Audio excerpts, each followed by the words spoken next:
الشيطان الرجيم بسم الله الرحمن الرحيم والتين والزيتون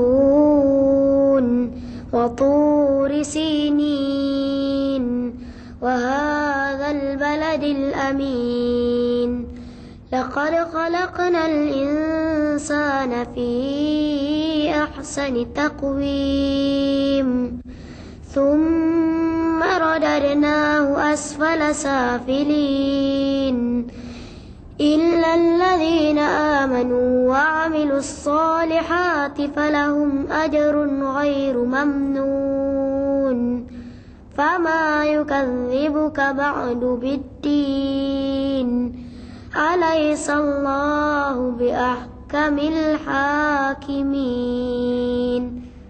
صدق الله العظيم.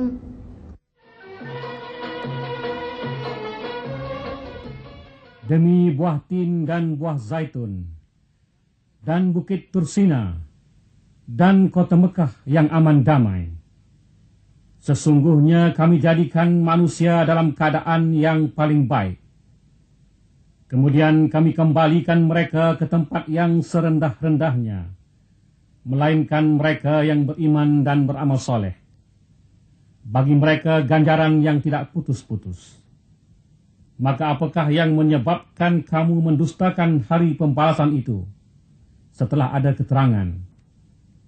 Bukankah Allah Hakim yang Maha Adil?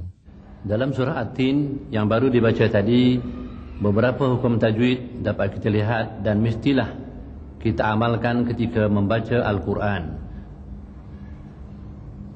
Perlu kita ketahui bahawa amalan membaca Quran dengan tajwid ini merupakan perkara yang penting. Sebab itu ulama menyebutkan di dalam sepotong syairnya, wal akhdhu bit tajwid hatmun lazimun man lam yujawwidil Quran athimun, yang bermaksud amalan membaca Quran dengan tajwid itu merupakan satu perkara yang wajib. Sesiapa yang membaca Al-Quran tanpa tajwid, maka hukumnya berdosa. Dan tumpuan kita pada rancangan kali ini ialah mengenai hukum nun sakinah dan tanwin atau baris dua. Hukum-hukum yang lain bolehlah anak-anak bincangkan dengan guru-guru. Pertama, perkataan insan, iaitu nun mati bertemu dengan sin. Hukumnya ikhfa, dibunyikan dengan dengung, kadarnya satu alif bersamaan dua harkat. لقد خلقنا الإنسان في أحسن تقويم. Huruf ikhfa ini mempunyai 15 huruf yang dapat disebutkan di dalam rangkap syair yang berbunyi, Sif dhathana kam jada syakhsun qad sama dum tayyiban zid fi tuqan dha' zalima.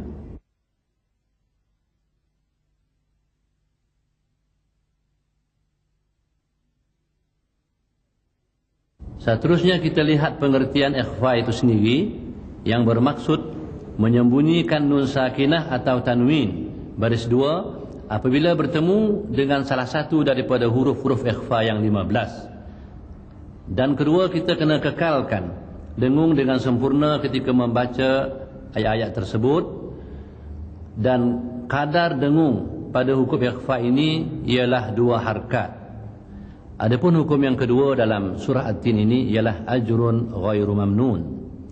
Tanwin baris dua bertemu dengan huruf ghain, hukumnya izhar dan hendaklah dibunyikan tanpa dengung, dibaca dengan terang, jelas dan nyata.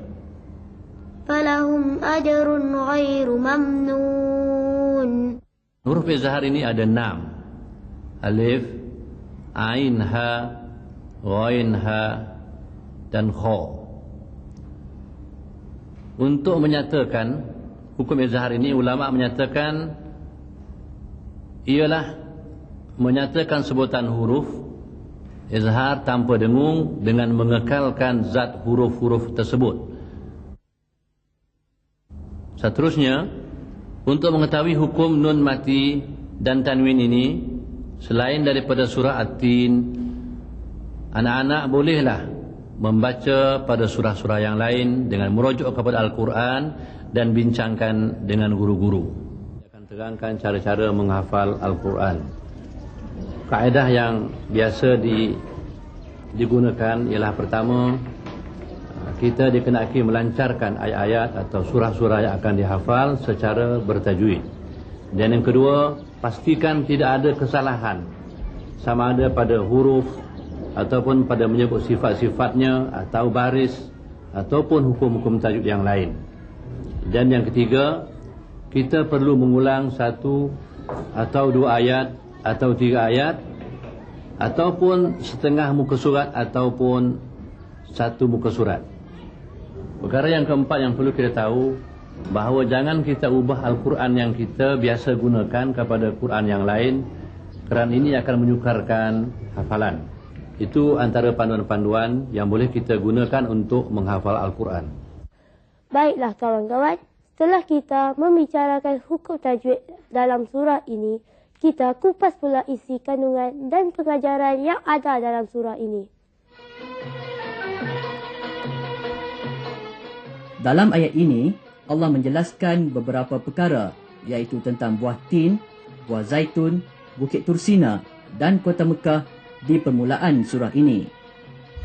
Buah tin mempunyai khasiat yang banyak, seperti mana yang disebut oleh hadis Rasulullah sallallahu alaihi wasallam yang bermaksud di antaranya buah tin mempunyai khasiat boleh menyembuhkan penyakit bawasir dan juga boleh untuk menyembuhkan penyakit sengal-sengal kaki. Di samping itu, Rasulullah sallallahu alaihi wasallam juga menyebut bahawa khasiat buah tin ini boleh membantu penghadaman makanan manusia, dan juga buah tin dapat menguangkan kahak. Di samping itu, buah tin juga dapat membantu untuk melawaskan buang air kepada manusia. Manakala buah zaitun pula mempunyai khasiat yang tertentu, seperti mana disebut oleh Rasulullah sallallahu alaihi wasallam, di antaranya buah zaitun dapat menghasilkan minyak, dan dahan atau ranting zaitun ini boleh digunakan sebagai alat untuk bersugi. Dan selain daripada itu, dahan ataupun ranting zaitun ini boleh digunakan sebagai alat untuk mengharumkan bau mulut. Begitu juga ranting dan dahan zaitun boleh digunakan untuk menjadi obat menghilangkan penyakit kuning ataupun penyakit karat gigi. Di samping itu, dahan zaitun ini adalah merupakan alat bersugi yang digunakan oleh para nabi-nabi yang terdahulu. Agama Islam amat mementingkan kebersihan jasmani maupun rohani. Islam menganjurkan kita menjaga kebersihan gigi dan mulut dengan menggalakkan umatnya bersugi dan menggosok gigi. Amalan bersugi dan menggosok gigi ini yang dianggap sebahagian daripada ibadat. Hari ini, alhamdulillah, dengan kemajuan teknologi moden, manusia telah dapat mencipta berbagai-bagai jenama ubat gigi dan berus gigi dalam pelbagai bentuk dan rupa yang mempermudahkan lagi manusia untuk bersugi dan menggosok gigi.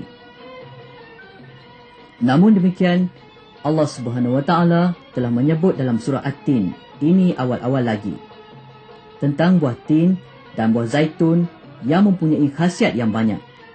Sebab itulah pakar perubatan moden pun mengakui tentang khasiat dan kebaikan kedua-dua buah ini dalam kaedah penjagaan kesihatan dan perubatan moden. Buah tin dan buah zaitun adalah di antara dua jenis buahan yang disebut dalam Al-Quran. Jadi kalau kita lihat buah tin, dalam bahasa Latinnya ialah Ficus carica. Buah ini kaya dengan sumber kalori. Dia juga kaya dengan protein. Dan dia kaya dengan apa yang dikatakan soluble fiber ataupun serat yang larut dalam air. Dan hampir tidak mengandungi lemak langsung. Jadi buah tin ini adalah sumber tenaga, sumber protein kepada badan kita, dan juga sumber soluble fiber ataupun serat yang larut yang boleh main peranan dalam mengawal kadar kolesterol dalam badan kita. Dan seterusnya yang boleh mencegah kita daripada mendapat penyakit-penyakit seperti darah tinggi dan jantung. Di antara khasiat buah tin, ia merupakan sejenis buah yang sangat menyegarkan. dan juga bertindak sebagai relaxant kalau bahasa perubatannya, ataupun penenang kepada mereka yang mengambilnya. Dan bila buah tin ini dimasak ataupun dikeluarkan getah daripada buah tin tadi, getah tersebut dapat memainkan peranan dalam meredakan gangguan yang disebabkan oleh penyakit cecair dan juga campak. Dia juga penting dalam mengawal radang paru-paru. Dia juga penting dalam masalah jangkitan kuman pada sistem perkumuhan ataupun daripada gangguan yang berlaku pada buah pinggang. Buah tin juga digunakan sebagai bahan untuk mempersiapkan apa yang dikatakan gargle ataupun ubat komo yang penting untuk mengawal infeksi yang berlaku pada mulut seperti infeksi pada gusi dan sebagainya. Buah tin juga digunakan sebagai bahan yang boleh melawaskan pembuangan air besar bagi mereka yang menghadapi masalah sembelit. Ini di antara kelebihan-kelebihan buah tin yang diamalkan oleh sistem perubatan naturopati ataupun mereka yang mengamalkan rawatan menggunakan bahan-bahan semula jadi. Buah zaitun juga turut disenaraikan di antara buah-buah yang disebut dalam Quran. Kalau kita lihat dari sudut asalnya, buah zaitun ini disebut sebagai Olea Europea dalam bahasa Latinnya. Dan pokok zaitun memang banyak kelebihannya selain daripada buahnya yang kaya dengan minyak. Minyak zaitun contohnya adalah sejenis minyak yang mengandungi lemak yang tidak tepu ataupun polyunsaturated fat, iaitu jarang sekali kita jumpa lemak tidak tepu daripada bahan sumber minyak dalam makanan. Zaitun merupakan sumber minyak tidak tepu di antara yang termahal yang terdapat dalam sumber-sumber buah-buahan. Zaitun pernah digunakan sebagai bahan melawan demam ataupun antipiretik, itu bahan untuk mengawal suhu badan yang meningkat pada kala demam.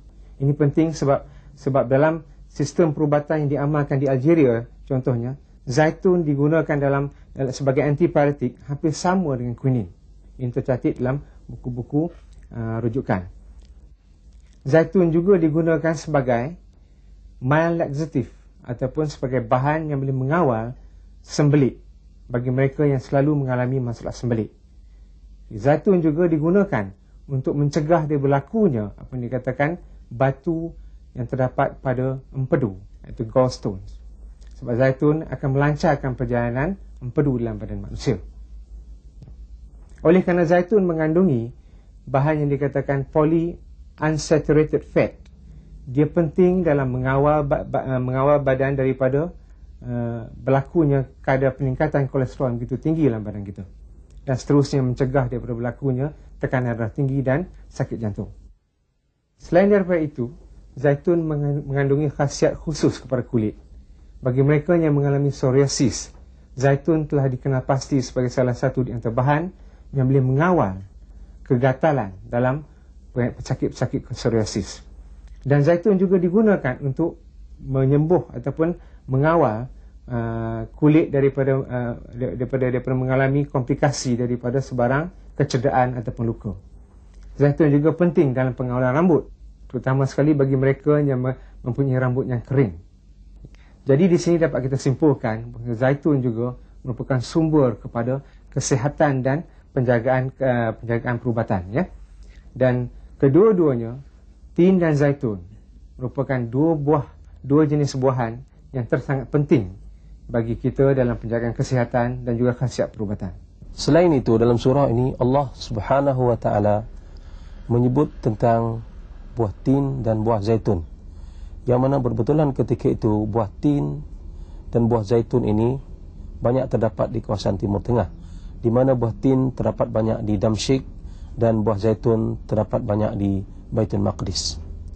Apabila disebut buah tin dan buah zaitun di dalam surah ini, sekaligus merujuk kepada Damsyik yang berada di negeri Syria, dan zaitun merujuk kepada Baitul Maqdis yang berada di Palestin. Kemudian dalam surah ini Allah Subhanahu wa taala menyebut tentang Bukit Tursina.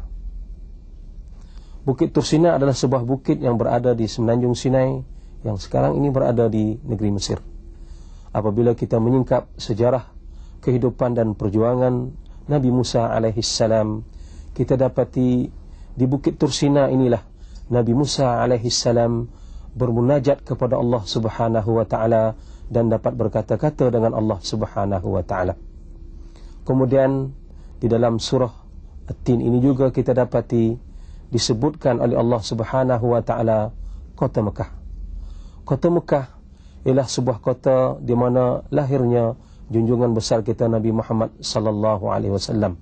Selain dia diberikan nama julukan kota Mekah, ia juga dinamakan sebagai tanah haram. Tanah haram bermaksud tanah Mekah ataupun kota Mekah tidak akan dibakar oleh api neraka. Selain daripada itu, apabila Allah Subhanahu wa taala menyebutkan kota Mekah ini, berarti sesiapa sahaja di kalangan orang-orang yang beriman apabila masuk ke kota Mekah, Allah menjanjikan untuk mereka ini keamanan, kesejahteraan dan keselamatan.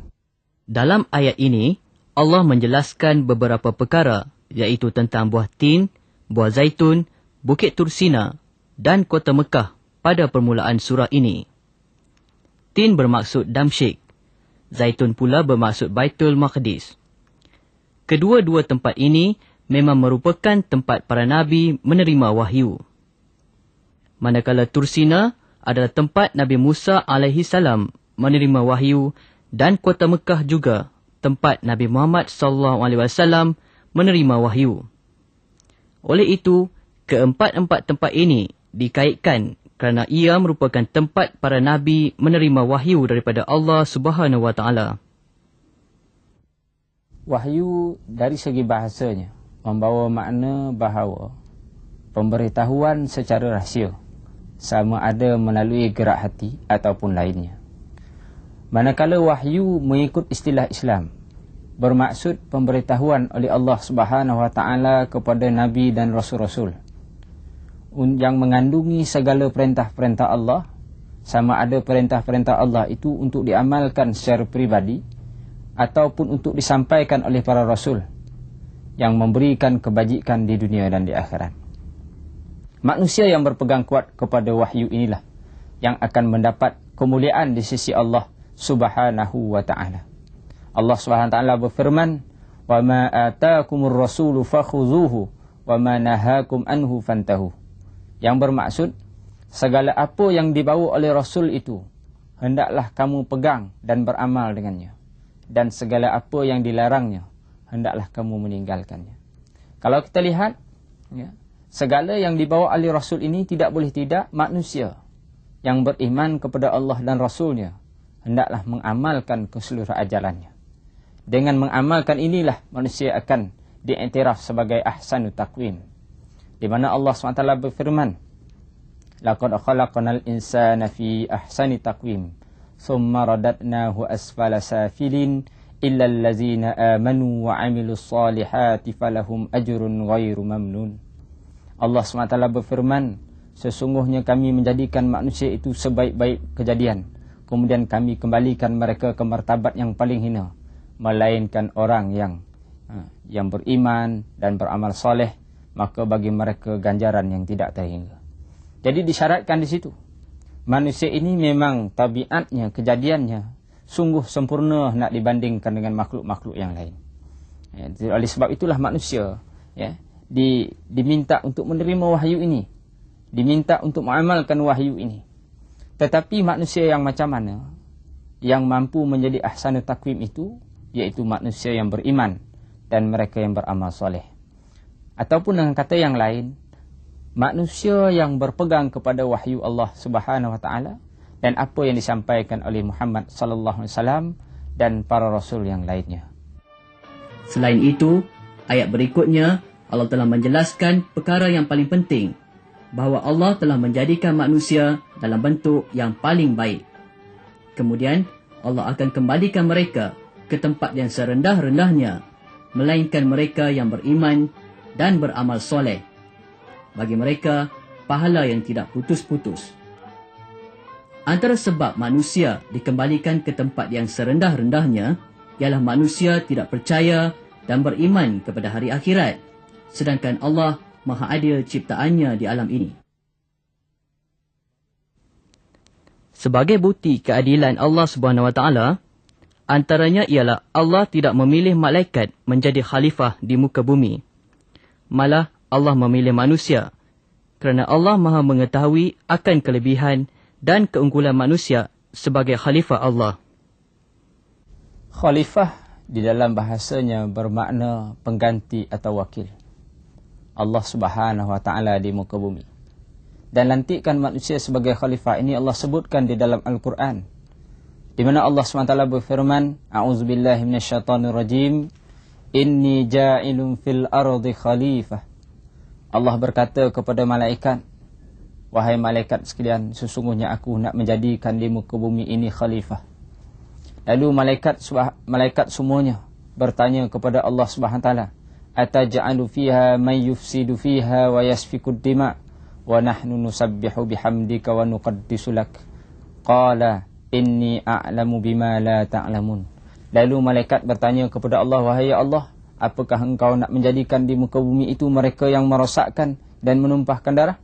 Sedangkan kami para malaikat ini seluruhnya sentiasa bertasbih dan mentakdiskan engkau.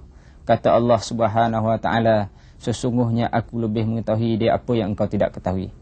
Maknanya kejadian manusia itu sungguh hebat, yang sehinggakan Allah SWT melantik mereka menjadi khalifah di muka bumi Allah SWT ini, walaupun sebenarnya malaikat tidak tahu keunggulan dan keistimewaan manusia sebagai khalifah. Oleh kerana itu, kalau kita tengok, untuk menjadi khalifah yang baik, Allah Subhanahu Wa Taala telah pun menjadikan beberapa kemudahan kepada manusia. Yang pertamanya, Allah SWT berfirman dalam Quran mengatakan, Huwallazi khalaqalakum ma fil ardi jami'a. Allah SWT berfirman bermaksud bahawa akulah ataupun dialah, yakni Allah Subhanahu Wa Taala, yang menjadikan bagi kamu seluruhnya alam ini. Maknanya Allah menjadikan alam ini seluruhnya untuk manusia, untuk berfungsi sebagai khalifah Allah SWT.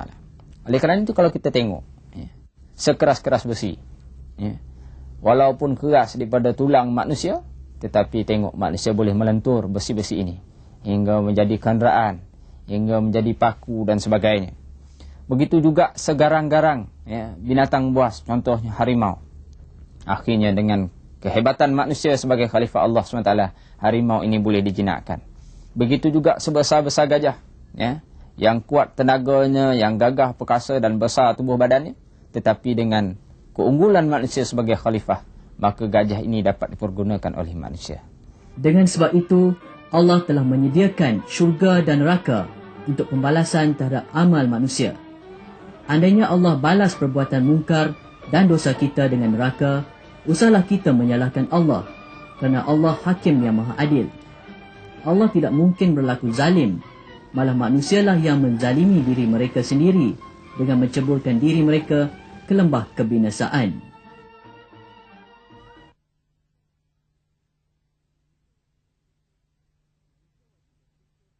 Manusia wajib bersyukur kepada Allah yang maha adil, yang telah menciptakannya.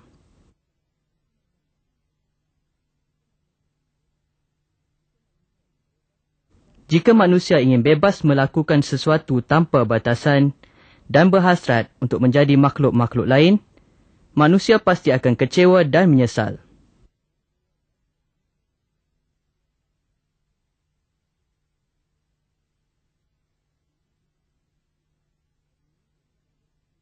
Hal ini boleh diambil iktibar daripada kisah seorang pemecah batu di zaman dahulu. Ceritanya begini. Pada suatu masa dahulu, ada seorang lelaki bekerja sebagai pemecah batu di kaki gunung. Setiap hari, dia bekerja di bawah pancaran matahari yang terik. Suatu hari, dia memerhatikan matahari sambil berkata dalam hatinya, "Matahari ini sungguh kuat. Aku rasa sungguh panas. Ya Allah, izinkanlah hamba-Mu menjadi matahari." Dengan izin Allah, dia dapat menjadi matahari. Dia berasa sungguh gagah. Tiba-tiba, datanglah sekumpulan awan menutupi matahari. Pemecah batu yang telah jadi matahari itu pun berkata, "Alangkah bagusnya kalau aku boleh menjadi awan." awan lebih gagah hingga dapat melindungi matahari menjadi mendung. Walau bagaimanapun, kegembiraannya tidak lama. Bila angin bertiup, awan turut bergerak mengikut arah angin. Kali ini, dia ingin menjadi angin pula. Kerana angin dapat mengalahkan awan. Permintaannya pun diperkenankan oleh Allah. Ketika menjadi angin, dia terlanggar gunung. Dia merasa megah dan kagum kerana gunung gagah dan teguh berdiri walaupun angin meniup kencang. Kali ini, dia ingin menjadi gunung pula. Dia memohon kepada Allah untuk menjadi gunung. Allah perkenankan dan dapatlah ia menjadi gunung pula. Apabila menjadi gunung, dia berasa sungguh gagah. Tetapi, apabila dia memandang ke bawah, ke kaki gunung, dia terkejut. Di kaki gunung kelihatan pemecah batu sedang membuat kerja-kerja pemecahan batu. Pemecah batu yang sudah bertukar menjadi gunung itu pun insaf. Dan gementar takut nanti lama-kelamaan gunung akan runtuh dan pupus, dipecahkan oleh pekerja-pekerja yang terdiri daripada manusia. Kini, dia kembali menjadi pemecah batu. Dia memanjatkan kesyukuran kepada Allah kerana mengembalikannya sebagai manusia semula, yang merupakan sebaik-baik kejadian.